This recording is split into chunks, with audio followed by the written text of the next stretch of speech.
সকালের গ্রাম যেন নিজস্ব ছন্দে জেগে ওঠে।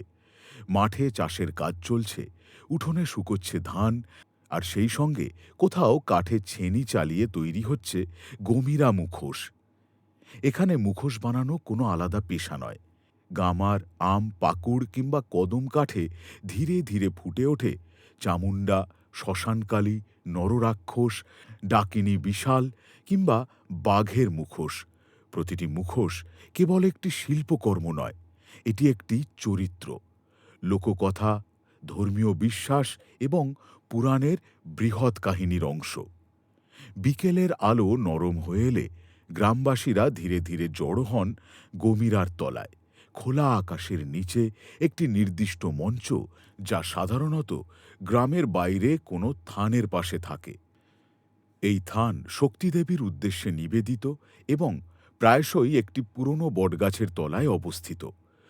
উত্তর দিনাজপুর অঞ্চলে গ্রামরক্ষক শক্তিদেবীর পূজা বহু দিনের প্রচলন, আর অনেকের মতে গমিরা শব্দটির উৎস সেই গ্রামচণ্ডী। আবার কেউ বলেন গামার কাঠ থেকেই এই নামের উৎপত্তি। নাচের আগের রাতে মুখোশগুলি থানে এনে মধ্যরাতে অনুষ্ঠিত হয় নিশি পূজা। সেই পূজার আবহে মুখোশ আর নিছক কাঠ থাকে না, তারা হয়ে ওঠে দেবী শক্তির বাহন। পরদিন ঢাক আর কাঁসরের তালে শুরু হয় গমিরার নাচ।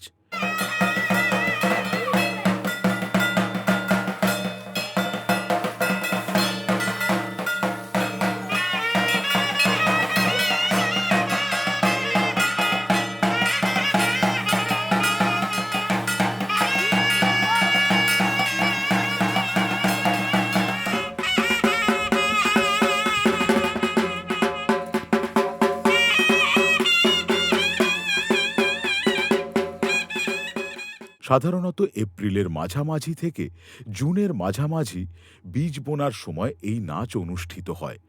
নির্দিষ্ট তারিখ নেই, কিন্তু প্রায় প্রতিটি গ্রামই এই সময় অন্তত একবার গমিরা নাচের আয়োজন করে।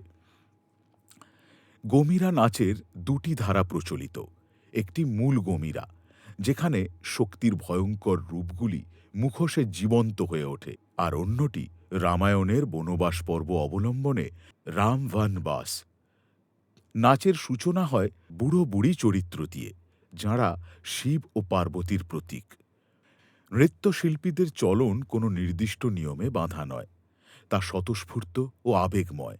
অনেক সময় তাঁরা ভরে চলে যান, যখন বিশ্বাস করা হয় দেবতার শক্তি তাঁদের মধ্যে অধিষ্ঠিত হয়েছে।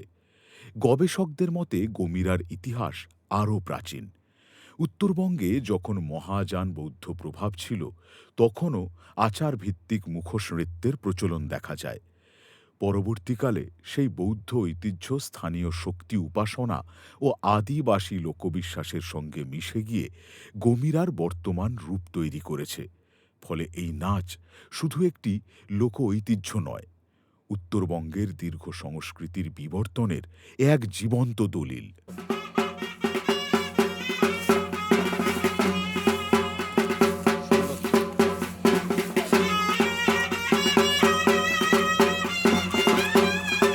গ্রামবাসীদের বিশ্বাস ও মানতের সঙ্গেও জড়িয়ে আছে এই শিল্পের বিস্তার। ইচ্ছা পূরণ হলে অনেকেই দেবতার উদ্দেশ্যে নির্দিষ্ট সংখ্যক বা নির্দিষ্ট চরিত্রের মুখোশ উৎসর্গ করার মানত করেন। সেই বিশ্বাস থেকেই মুখোশ তৈরির ধারাটি প্রজন্মের পর প্রজন্ম ধরে বেঁচে আছে।